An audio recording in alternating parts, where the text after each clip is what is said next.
Good afternoon, everybody, and welcome to the New Media Lab.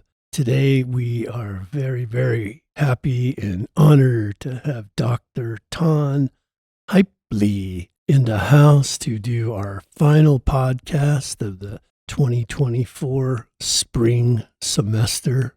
I'm always happy to see you, Tawn. For the listeners, I want you to know that Tawn actually worked with the faculty at Arizona State University and traveled all the way to Oklahoma to work with me and our tribal council and our elders and our tradition keepers. It was really, really, really exciting. So welcome. Thanks, Dr. Webb. That was a pretty amazing experience for me. And to know that you and I have been colleagues here for so long, and I've always thought you're one heck of a cool guy. I've always respected your work and your thinking and your approach. So to be able to be with you on your reservation, that's an experience I'll never forget. It's nice for people to get to see your real person, and likewise. There are threads of similarity through our lives, Northern California, coming here, and all that sort of stuff. So you've had a long and, I'm going to say, prestigious educational career. You have been on a journey in your life where facing some hardships, a car accident, some life-changing things that redirected what you were doing to become an educator. What experiences have shaped your teaching philosophy? Well, I really appreciate the fact that you spoke about us both coming from Northern California. I went to school and was a child of 60s and 70s educational approaches, which were really about a child-centered, student-centered approach, lots of choice. And so that really shaped the way that I think about learning, the way that I think about teaching, that I really valued being considered someone who had an opinion that had importance for others, and the importance of sharing those ideas and thoughts. I was a child of a divorced mom and dad, and consequently, I attended an after-school program. And in the summers, where some of my friends would be hanging out at the pool or doing things that young middle school kids do, I would walk the 2 miles down to the daycare center so that I could volunteer, because that's what really was my jam. Then I found as a freshman in high school, I really enjoyed being a camp counselor. I actually did that for 16 years, well into my 30s, my first 2 years of teaching in Vallejo, California. And I enjoyed being a soccer coach. As I continued through the path and coming into a time where women were encouraged to shoot for the moon, that we were encouraged to choose careers that allowed us to be business owners or CEOs of companies, I tried to pursue that path only to find that it wasn't interesting to me. When I was about 22 years old, I got into a car accident, and I really began reflecting on what I really valued: coaching, camp counseling, reading, writing. And at 23, that's when I made the decision to pursue being a high school English teacher and soccer coach. How did you get to the college level? I was at Sonoma State University in Northern California, a really cool, small liberal arts college. When I was a junior, one of my teachers threw an application at me for a pre-doctoral research project. It was called MISRIP, the Minority Summer Research Internship Program. And the funny thing is that I really didn't even like this teacher, because he called me out on all of my crap. And he told me that I wasn't really applying myself to the degree that I needed to apply myself. So when he called me in his office and he threw this application at me, I remember being a little bit irritated, but then I was really intrigued. So I completed the application. I was one of 51 people selected out of 300 who applied. And it took me down to UC Irvine, where I studied for 8 weeks looking at the African American literary tradition. the program really encouraged us to see ourselves as leaders and to see ourselves of getting into teaching and learning at the college level. Then when I was here in Arizona at the high school that I taught at before I came here, I got into staff development. And the thing that caught my eye was that it was too late to wait for teachers to get out of their programs and try to change ideas and thoughts.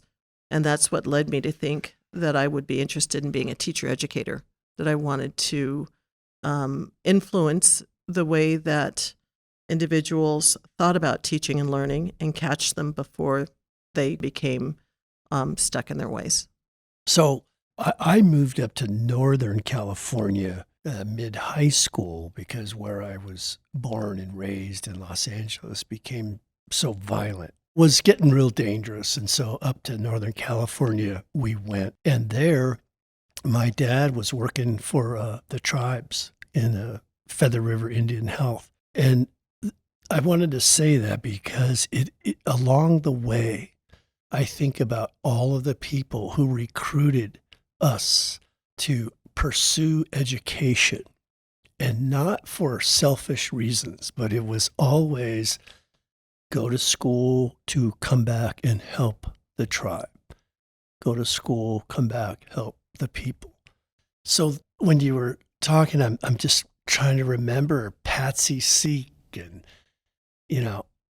Thea Wolf and all these people who grabbed young folks like us and pointed us towards this education.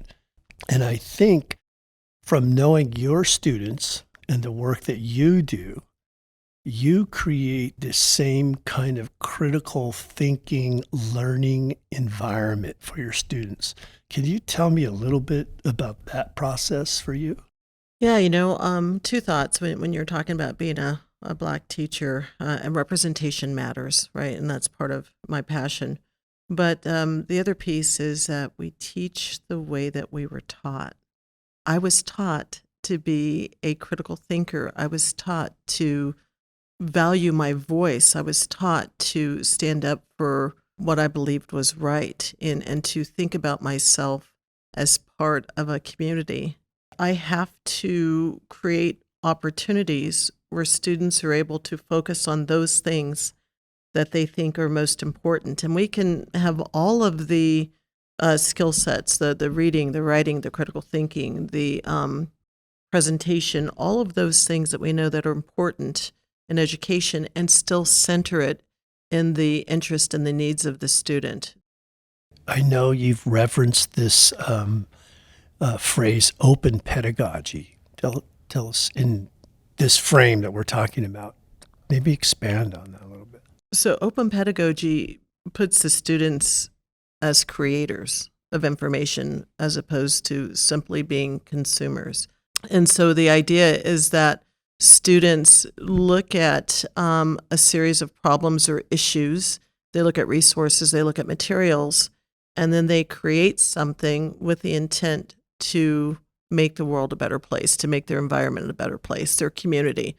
Being on a soccer team and knowing that your efforts were dependent upon your teammates and your teammates depended upon your efforts, that, working collaboratively, we were able to achieve the goals that we needed to achieve. And so I see that as a translation into my practice as an educator, that how do I help my students take their own interest, their own ideas, and look at the greater impact those things have. Yeah, I think where the student, brings the textbook to the class rather than to buy one, that they are a living textbook of information. And our job is to develop that. And like you say, the emphasis on community. I really like that because you and I both were raised in an era of citizenship, right? Even though we probably both had experiences with communities that were fighting for their place. My dad took me to my first American Indian movement, oddly enough, down in Davis, over there at DQ University when I was a young teenager. And I know that a lot of civil rights movements were happening in the Bay Area at that time, Went on plenty of marches. Yeah, right. It was a part of the culture, was Right. freedom of speech, peaceful protest. Hmm. And I think that shapes us in many, many ways where, the status quo can be challenged. Absolutely. So there's two thoughts. And when you're talking about the textbook and the open pedagogy, over this weekend, I was working with a student who was very frustrated with me. And again, I love the idea that when students feel confident with challenging um, their instructor. And so we'd been working on an inquiry project, and I looked at her face and could see she was frustrated. So I touched base with her about it, and she said, I don't know what I'm doing. I just am confused. I don't know what you want. And I do really well when people tell me exactly what they're looking for. So I spoke to her and I said, I know what you're doing. I know what your focus is because you've communicated this all semester long through various assignments, through conversations about your field experience. So I sat down with her and I started typing ideas that she was saying, because I find sometimes that if a student has to think about their ideas and capture it and have a conversation all at the same time, that cognitive overload is really challenging. So sitting down and telling her what I'd heard her say throughout the semester and talking about that in the context of the inquiry project, to see the weight that lifted off of her shoulders when she realized that she had these answers all along inside of her and that I just helped her to draw those out. That was super rewarding. In this notion of giving your students confidence about themselves and who they are and their ideas and where they fit into the community, do you see anything in Arizona's public school system that is changing in regards to supporting faculty or teachers who want to do hands-on learning and building these critical thinking skills? Do you think there's a cultural shift?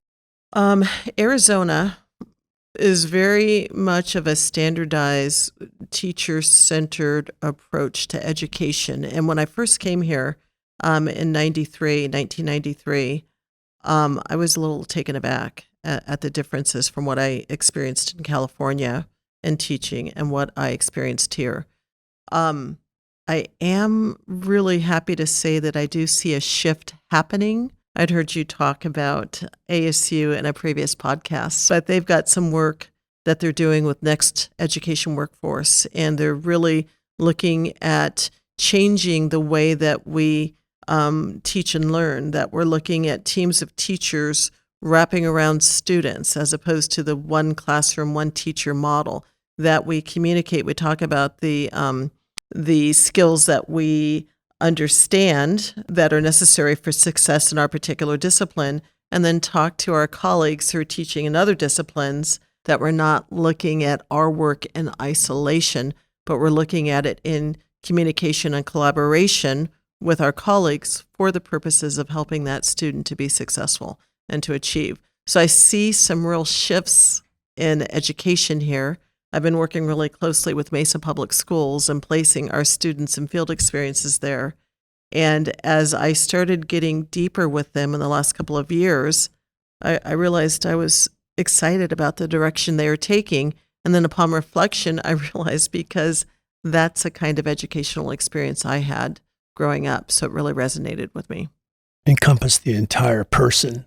And I think that's cool. I did a presentation at Sky Song. Is it Sky Song at ASU? That's a cool place.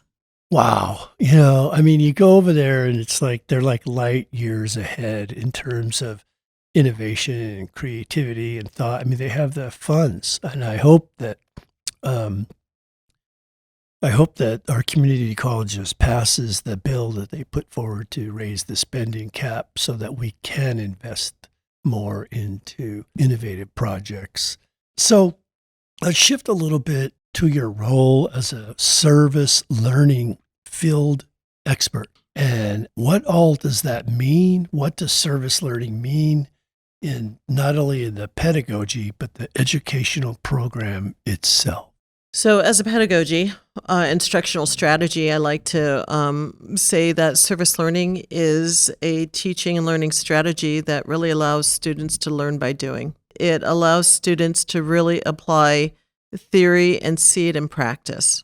So, I'm so absolutely a fan of service learning, and the education program here was utilizing this instructional strategy the minute I came into the program. So, about 5 years ago, I really had the opportunity to start being a little more focused with service learning as opposed to allowing students to go out to every single district that existed.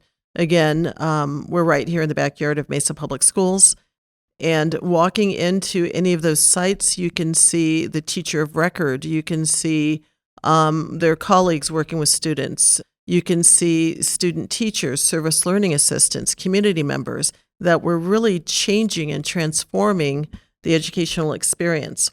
And as word spreads from principal to principal, then I'll get principals who contact me or make virtual introductions and say, hey, I really want you to meet this principal because they really want to benefit from having students who are service learning assistants or service learning students who then become integrated into the culture of the school.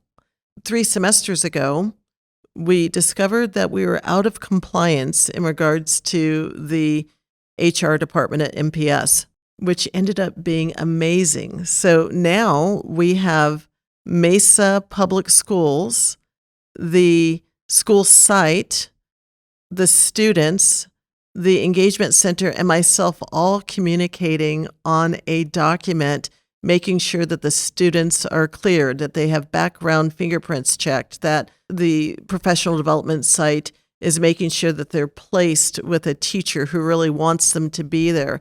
So it's really been a role that has grown and developed over the last 4 years. And it's one that has given me all kinds of access to providing really enriching experiences for my students to look at the theory that we're talking about in the classroom and see it in practice in the site. Last Wednesday, we went to Poston Junior High, and the principal stayed around long enough to meet me and talk to me about Poston going wall to wall teaming next semester and the excitement of partnering with Mesa Community College Education Program to place students there. That just made my heart sing. It was so rewarding to feel that someone saw the program that we have here being something where they could benefit from, as well as provide an enriching experience for my students on their path to becoming an educator. Now, is that part of the Ed Rising Club? The experience on Wednesday was part of the Ed Rising Club putting together a virtual VR goggles professional development. And because I'm the advisor and an education member, then I was able to talk to the principal about my role as an education faculty member and placing students there as a field experience placement. That's great. How do you give your students these opportunities to experience the theory that you're practicing? So, becoming a professional development school, I make sure that I go out and do site visits. So, I'm just not setting up anyone. I want to make sure that the site truly wants our students, that they're going to mentor our students. When I get an invitation, then I go out and I meet with the principal and I do a tour of the site and I talk about what our needs and expectations are and to see if there's a match. Then we work with the HR department to make sure that the students are background checked. If they don't have a fingerprint clearance card, an IVP, Identity Verified Print, then Mesa Public Schools is rolling their fingerprints at no cost to the student.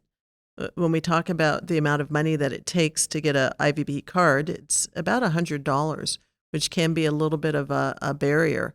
The return on the investment for MPS is phenomenal, that they now have paid for the fingerprints or the background clearance of a particular student who then is likely to come back 3-4 semesters doing field experience, and then they're actually having the opportunity to groom this young person to come into MPS and potentially be a teacher there.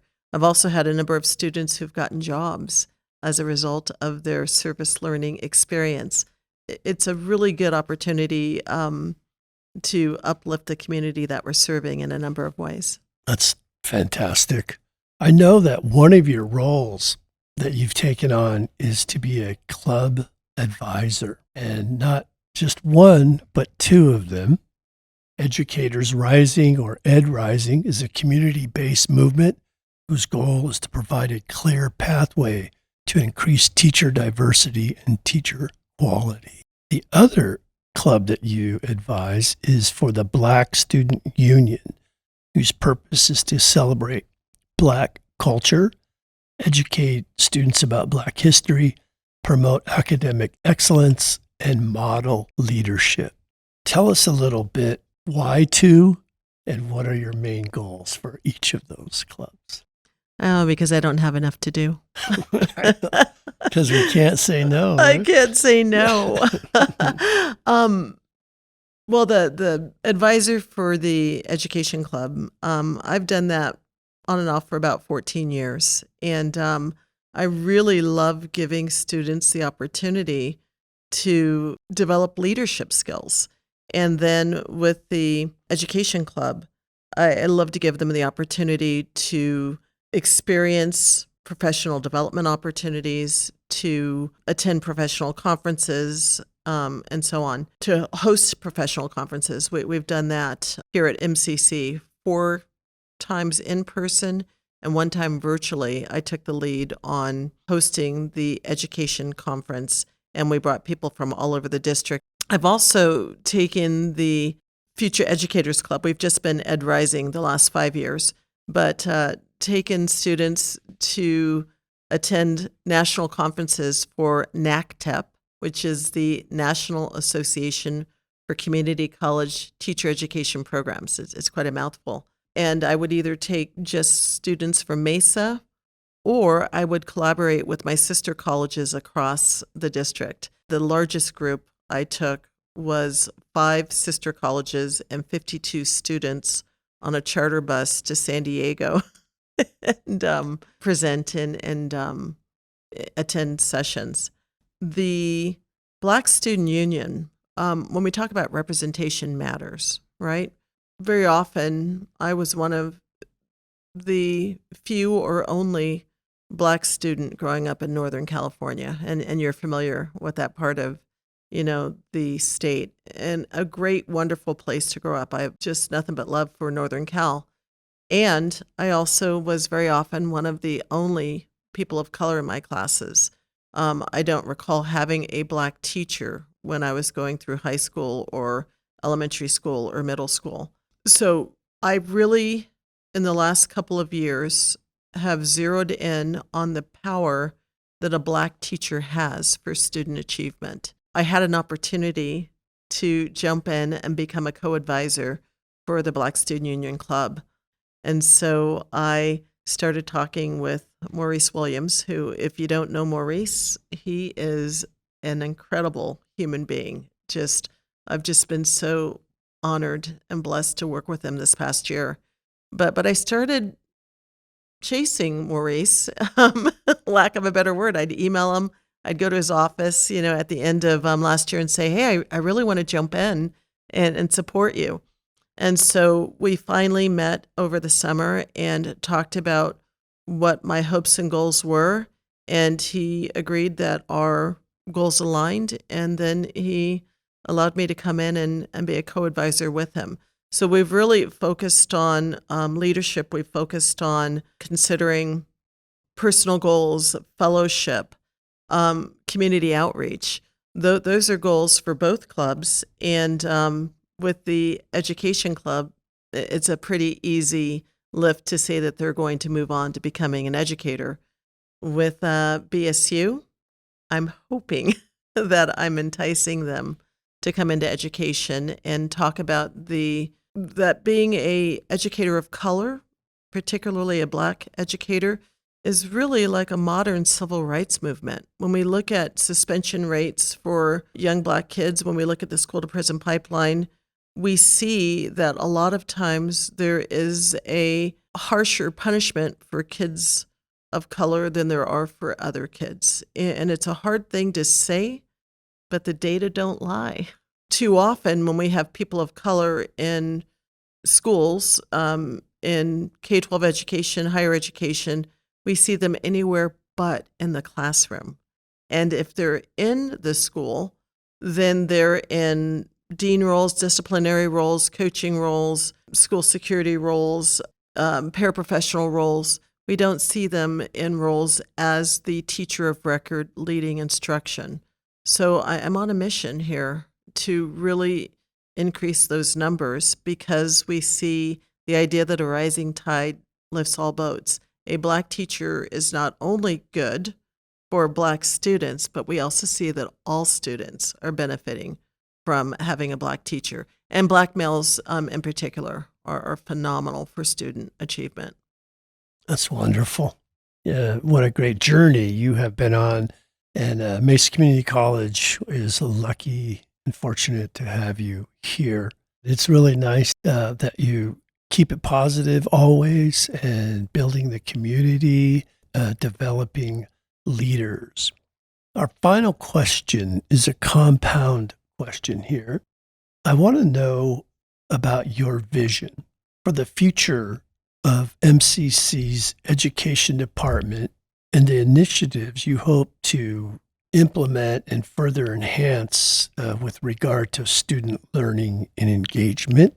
And just tell us more about how those initiatives you see playing out in the future for all of us. So I think it's important to note that there is the education program and there's the early childhood program. Here recently, the early childhood program has been awarded the opportunity to offer a bachelor's degree and have a dual language focus, which is exciting and wonderful. And early childhood stops at third grade. Education goes from kindergarten through high school. So we've got elementary school, we've got middle school, and we've got high school. And our early childhood program has a phenomenal reputation, in the community. In fact, the Week of the Young Child, Mayor Giles recognized our early childhood program and the phenomenal work that they're doing. It was quite an honor. I want the education program to be seen as the premier program in not only Maricopa for undergraduate programs the first 2 years, but really in the state, that we have the potential here. Mesa, as you've said, despite some of the challenges that we experience, is a phenomenal place to be. We have such dedicated faculty who are innovative, who are creative, who are dedicated to our students. So I'm looking to tap those folks in discipline programs to really work to develop a stronger education, middle school, and secondary program.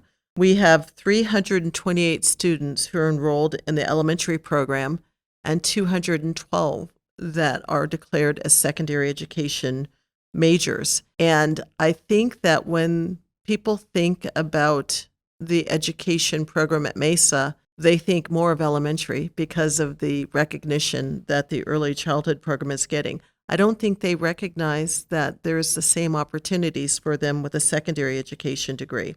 So some of my hopes and aspirations are to really get to my discipline colleagues, math, science, which are two of the secondary degrees that are really hurting out there in the community, that we have the potential, if you're a math major or a science major, to make a lot more money in the private sector than you make as a public school teacher.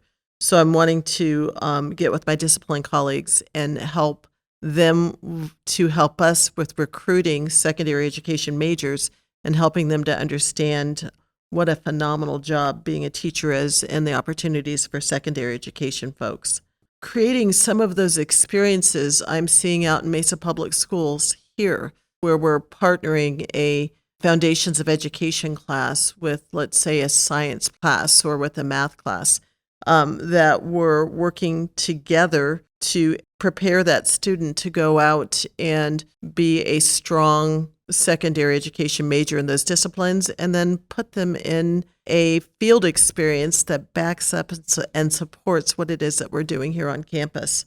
We have great promise and opportunities, but we also have to change our way of thinking. We have to look at collaborating, partnering, changing the way that we offer classes, changing the expectations. There's so much that needs to be done, but we also have to change our ways of thinking about teaching and learning. I couldn't agree more. I think, how does that feel to have a full circle moment in your career? It's so validating, to feel that when I first came here and realized that there was more of a teacher-centered approach where students really did, their experience was a teacher directing their knowledge base and what was right and what was wrong and how they were going to produce that. So to feel that the next generation workforce has a real hold on changing the model from the one teacher, one classroom to a interdisciplinary approach where folks are communicating and collaborating, it feels like I've come full circle. It feels like I'm finally home.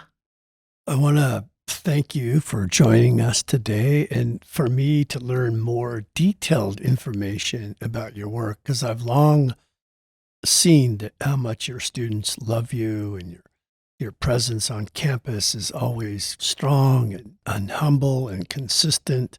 Some of us that come from certain backgrounds, we kind of always give each other that nod and like, yeah. We come from communities that tell us to get educated, that we have all this potential and to engage. And then, to not always, that going first is sometimes pretty tough. So when I started my first year of teaching, and for whatever reason, the district office in Vallejo decided to send a reporter to follow me around. And perhaps it was because, I was a young Black female teacher and I was also the male soccer coach. So they followed me around, took a couple pictures and wrote an article about it. So as any person who wants to let their mentors know how they're doing, I sent the article to my mentor at Sonoma State University. He had been my mentor for the pre-doctoral research scholarship I got. And then when I had an opportunity, I went back and I stopped in to visit. And he had that article outside of his office door.